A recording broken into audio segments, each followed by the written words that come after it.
Hi everyone, I'm Dr. Vanessa Moreno, and in today's video, we're diving into dynamic warm-ups. Full disclosure, I'm also a mom of two, so if you hear a little bit of background commentary, it's likely from my tiny co-host. So let's dive into it. It's important for an athlete to warm up before competition. So a well-designed warm-up, mentally and physically, will prepare our athletes for the demand of training sessions as well as for an event or in a game. Dynamic warm-up overview. As mentioned previously, it is important to have a well-designed warm-up that can not only improve or mentally and physically prepare athletes for the training session and game. We need to focus on a few variables when we're considering developing a warm-up. First one, increase blood flow to the active muscle. We need to make sure that we're delivering oxygenated blood to the muscles during this warm-up. Therefore, we need to utilize the muscles during warm-up. By doing this, we are also raising our core body temperature. We need to improve body temperature because this will now improve our metabolic reactions. If we increase body temperature, this speeds up the reaction time for our enzymes, which directly influence metabolic reactions such as our energy systems. It helps develop and produce ATP faster. We also want to improve joint range of motion. With a warm-up, we are able to increase range of motion as we go through each repetition. Oxygen delivery. We improve the ability to take in oxygen and deliver oxygen to the active muscle. Increase the speed of nerve impulse transmission. From exercise physiology, we should know that we have nerve impulse transmission from the central nervous system, central meaning center, so it is our brain and spinal cord, that sends a message to the muscles saying to contract. If we improve that message speed, we potentially can have a faster reaction and faster force and power production, which is good for performance, which goes right into our last two bullet points where we have a improved rate of force development and maximizing strength and power for the training session and game. Another thing to consider when developing a warm-up is that a well-designed program can set the tone for the training session or game. It should be consistent with the needs analysis, the specific goals, and the abilities of each athlete. In addition, it also helps reduce the risk of injury. Now, it's critical to understand what a dynamic warm-up includes and what it does not include. Dynamic means constant movement, not a static hold, which we will dive into the next slide. So again, a dynamic warm-up includes dynamic, constant movement of low to moderate intensity that slowly elevates blood flow, temperature, metabolic reactions, improving performance by having increased joint range of motion, oxygen delivery, nerve transmission, and ultimately strength and power production. Warm-up versus stretching. In the previous slide, we mentioned that warm-ups are dynamic, meaning it's a constant movement. So it consists of preparatory activities and functionality-based movements that are specific to design and prepare the body for that sport. In contrast, the primary goal of stretching is to enhance flexibility. Traditionally, a warm-up consists of two components: general warm-up versus a specific warm-up. General is typically 5 to 10 minutes of very low intensity, total body increase of blood flow, body temperature, and muscle temperature. Whereas the second is a specific warm-up. It involves slightly more intense movement similar to the sport and activity that is going to be performed. The purpose of this type of warm-up is to allow the body to gradually adjust to the changing physiology demands of the exercise without undue fatigue. So general is total body, slowly increasing muscle temperature, body temperature. Specific, now we're going to complete movements that we're going to do in the actual training or game session. Flexibility, again, is simply to improve range of motion, enhance flexibility. This is done through static held positions. Therefore, you hold a stretch and you do not move. This is the difference between a warm-up. Second bullet point down, constant movement. That is a warm-up. Stretching is statically held positions.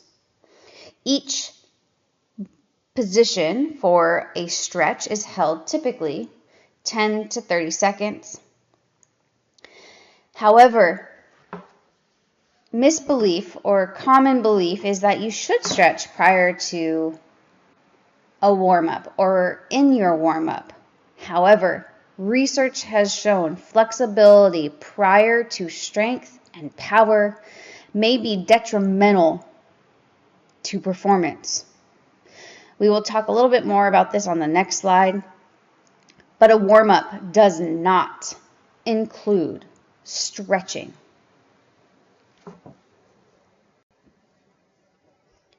Although static stretching enhances flexibility, which is a very well-recognized component of health fitness, there is very little scientific evidence to suggest that pre-event static stretching may actually reduce injury or even enhance athletic performance.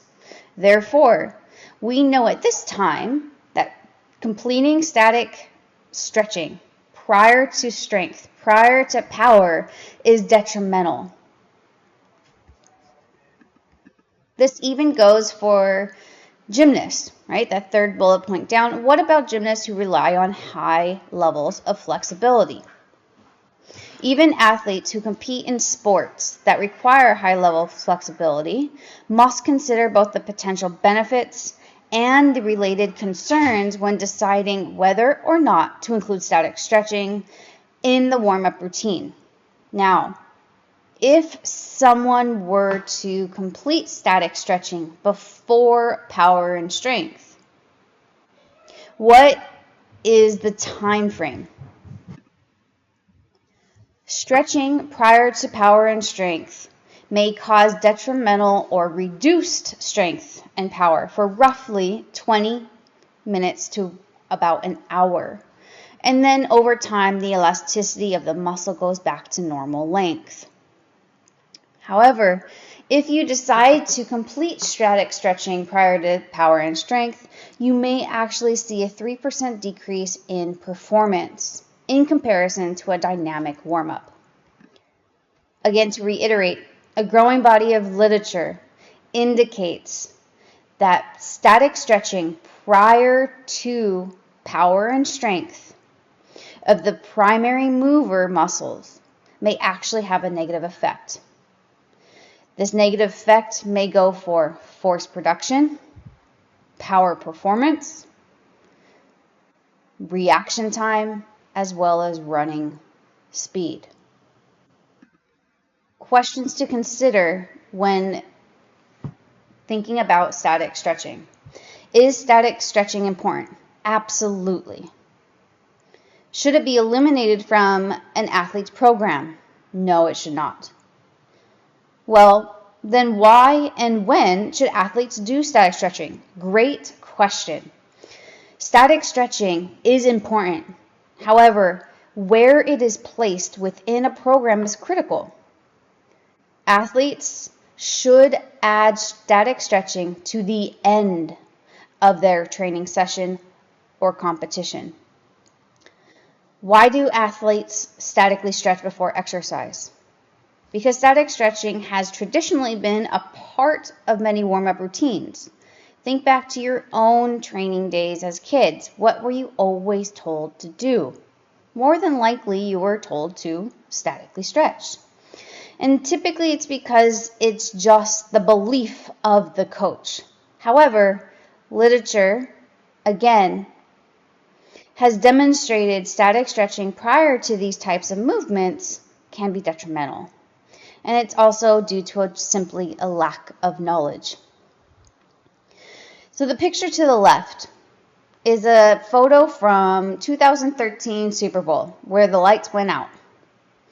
What were the athletes doing when the power came back on? Right here is that picture. They are statically stretching. Now think of the sport, football. What type of athletes are they? They're strength, power, explosive. So after what we have learned in this slide and the previous slide, should they be completing static stretching when they need to be returning to play in a few minutes? Absolutely not. Why? Because it goes back to the fourth bullet point,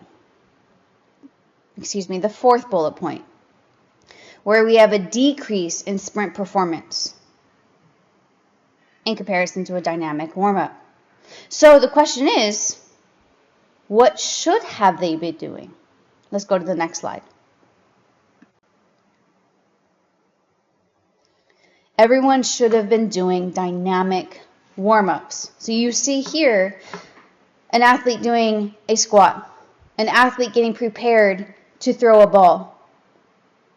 They are being specific. He is getting into his ready position. He's getting ready to warm up his upper body. They're being specific to the movements that is going to be conducted within the sport.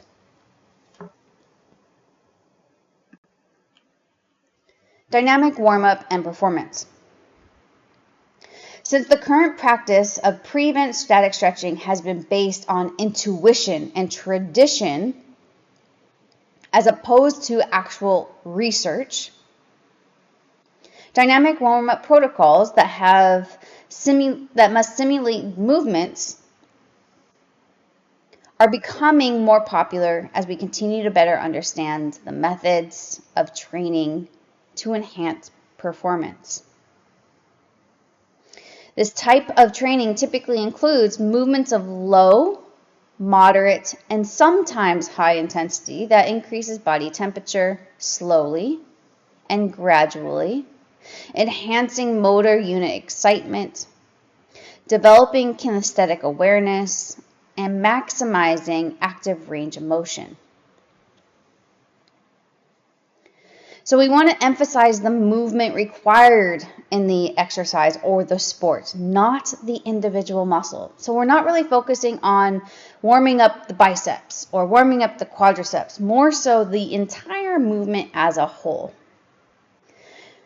Movement preparation simply means we want to be able to prepare the athlete to move via dynamic movement. As a reminder, this is continuous movement. For instance, bodyweight squats, lunges, push-ups, arm circles, med ball throw, some TRX movements, world's greatest lunge. However, again, this is not to include static stretching as we previously mentioned, but also a bouncing type of movement characterized as ballistic stretch, which we'll discuss in the next slide. Progression of a warm-up.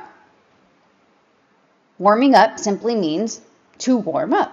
So your body temperature is at homeostasis prior to warm-up. So we need to gradually increase our temperature. We do this by implementing low to moderate high intensity activities. So it's a seamless progression from dynamic movements, from less to more intense activities that again resemble the sport movements that we're about to complete. General warm-up, walking, cycling, total body that just slowly enhance or improve our body temperature. Switching over to specific movements such as squats, push-ups. But always remember proper technique. If athletes are unable to complete these movements with proper technique without weight, or even simply just using body weight, we need to focus on technique prior to adding weight to the person. So regardless of the movement, proper technique must be highlighted for proper mechanics in order to reinforce key skill factors that are required to perform the movement correctly. It consists with needs and the abilities of the athletes.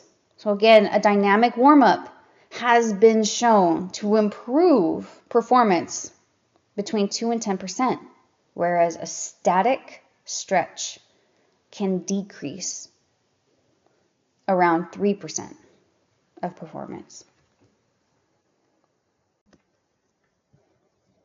There are two types of stretching. Just like we said, there was two types of dynamic warm-ups where we have our general and specific. We have two types of stretching.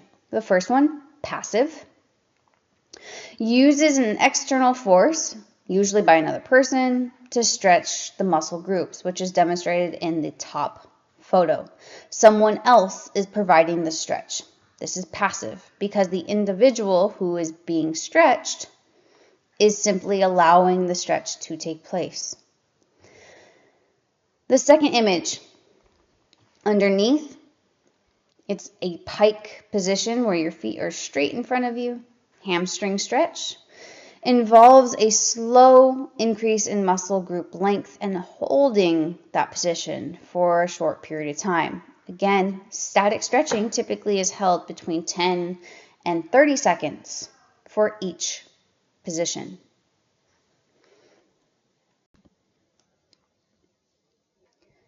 The bouncing type of stretching, which is also a passive and can be combined with an active, which is ballistic and PNF. It's fast momentum assisted bouncing stretching movements. So what the goal of these are to essentially increase range of motion. In the passive stretch, you will allow the person to push your leg close to your head while keeping that top leg straight. The second step, you would push against the passive stretch. And 3, you relax and passive stretch again with the ultimate goal of moving your leg closer to your head, therefore increasing range of motion. But again, ballistic, PNF, types of static stretching should not be included in the dynamic warm-up prior to an event or competition for athletes.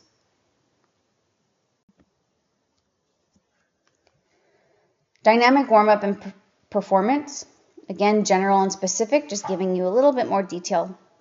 General, you have general body movements that include whole body, 40 to 50% of intensity for roughly 5 to 10 minutes. Specific warm-up should use gradual increasing in intensity, focusing on the muscle and joints as a whole, not individual, as a whole, that are going to be used in the training and competition. Moderate intensity movements specific to the sport and activity. So it should last roughly between 5 to 15 minutes, and each exercise that you select should be around 10 to 15 repetitions. 10 to 20 meters if you're going to include a distance type of exercise. And in total, you should have 8 to 12 movements within your specific warm-up. In the previous slides, we've discussed dynamic warm-up, which is essentially known as active warm-up. can again consist of low to moderate intensity movements that gradually allow the warming of the tissues and producing a variety of improvements to physiological function for the training session and competition. Active warm-up simply means dynamic warm-up. But it is also important to remember there is such thing as a passive warm-up that we can increase body temperature. This includes external sources such as a heating pad, whirlpool, or even an ultrasound. If you've been injured and had to go to physical therapy, more than likely, dependent on the severity of the injury, you may not be actually able to do a dynamic warm-up. Therefore, they need to warm the muscle groups around the injury site in some way. This is done through, again, passive, where they use a heating pad or a whirlpool, similar to a hot tub, to overall improve and increase body temperature as well as muscle temperature.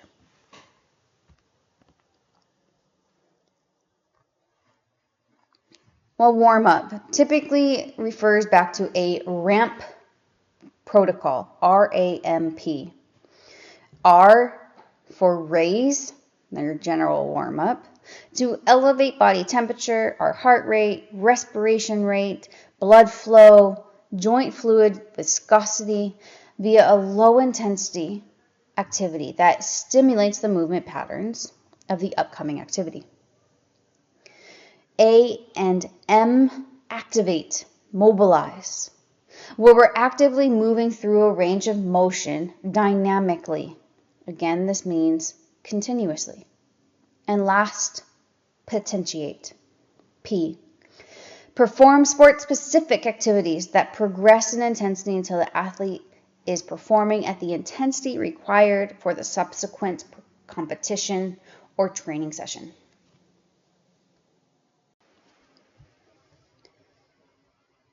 Potentiation is a major part of a warm-up, especially for athletes who complete a long jump or a pole vault or even a high jump. But we can also include power and strength athletes as a whole. PAP, post-activation, potentiation, may create an optimal environment for athletic performance by increasing what's known as the phosphorylation of the regulatory myosin light chain.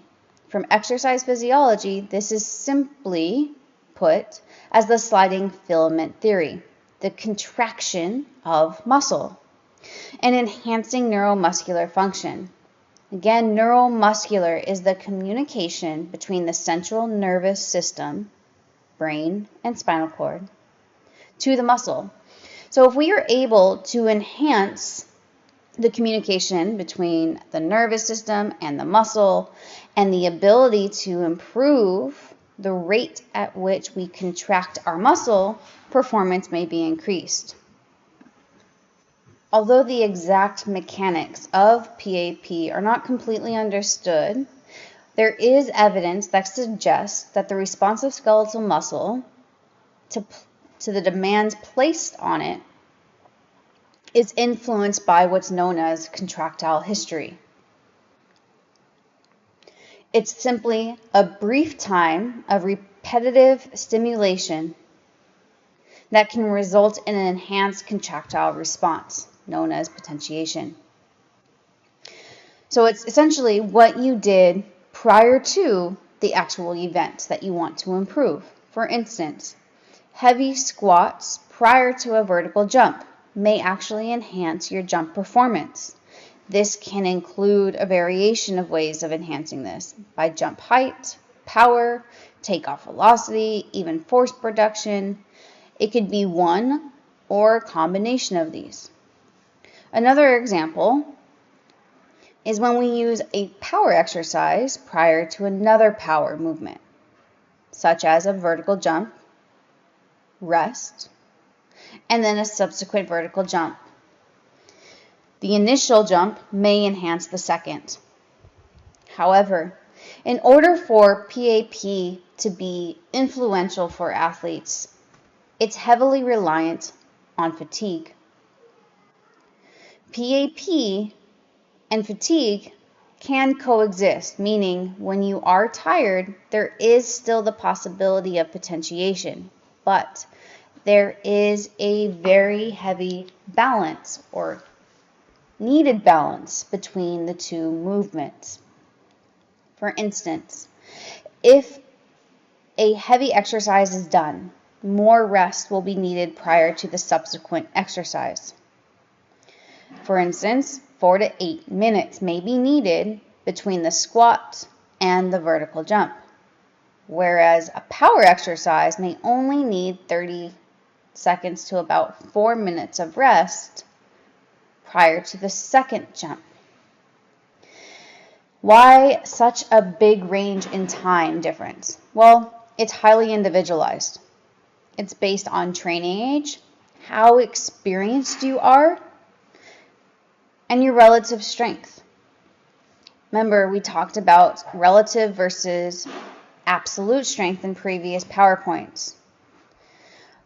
If someone has a greater relative strength, this may actually elicit greater effects of PAP. In summary, PAP may enhance subsequent performance, but is highly individualized and must be balanced correctly based on fatigue and the contractile history.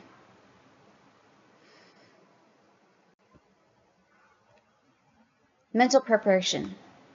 Although a well-designed warm-up increases body temperature, increases muscle temperature, as well as many other variables we have listed previously, the incorporation of dynamic movement can also be established to help with the tempo of the training session and game. If the warm-up protocol is slow, then the actual exercise or session may be less than expected. But if the protocol is engaging, it may actually have adverse effects. It may help the athlete prepare mentally for the training session and improve overall movement. Therefore, it's important to include a warm-up that has dynamic movements, continuous, gradually increasing in intensity to help better focus the athlete's attention on listening, learning, and task-relevant cues.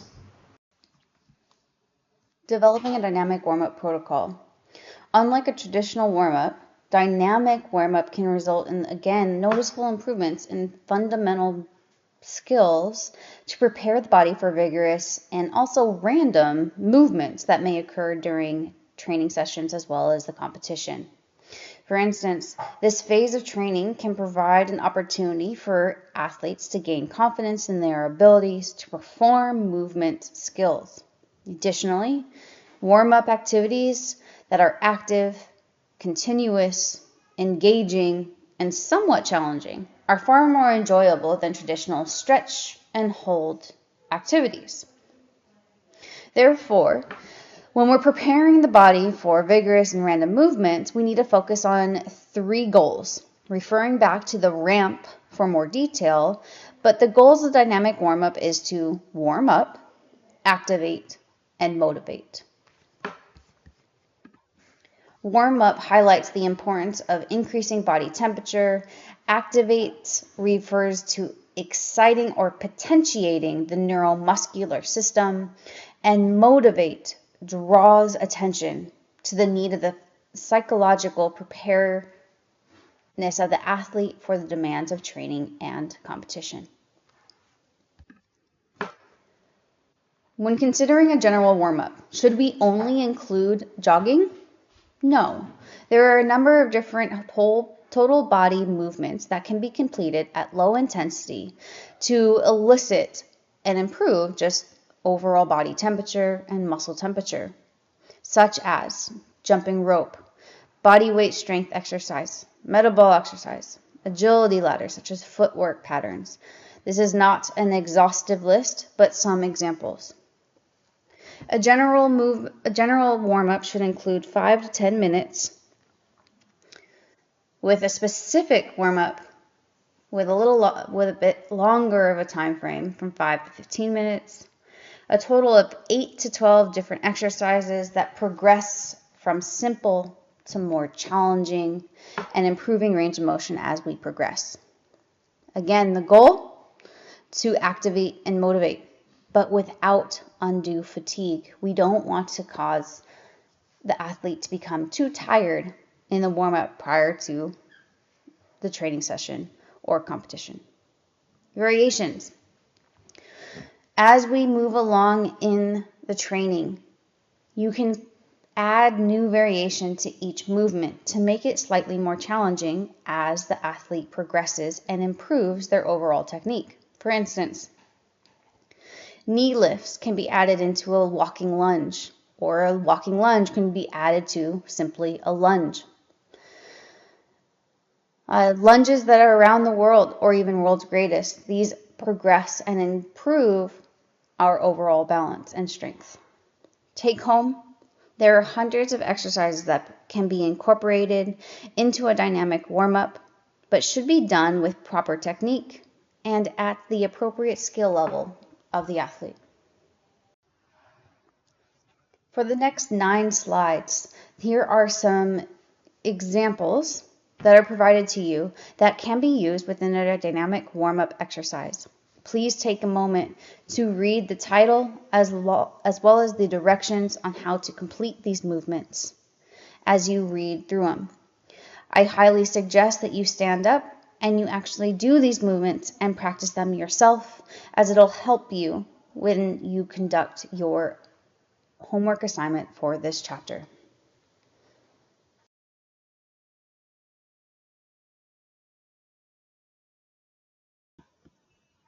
In summary, active participation in a well-designed warm-up can prepare athletes both physically and mentally for the demands of the sport and training session. Despite the conventional wisdom that favors pre-event static stretching, such as it's just been done or a lack of knowledge, we now have a growing body of evidence that actually indicates dynamic, constant movement are sensibly more beneficial within a warm-up protocol to improve performance. This again improves body temperature, enhancing range of motion, improving neuromuscular function, just to name a few. Although additional research is still needed to optimize warm-up procedures for athletes and to better understand the influence of dynamic warm-up protocols on sport-related injury risk, the available data indicates well-conceived that dynamic warm-up activities are favorable in athletic performance in comparison to static positions. A warm-up should be carefully planned and thought out to the same degree as the main exercise session and periodized program.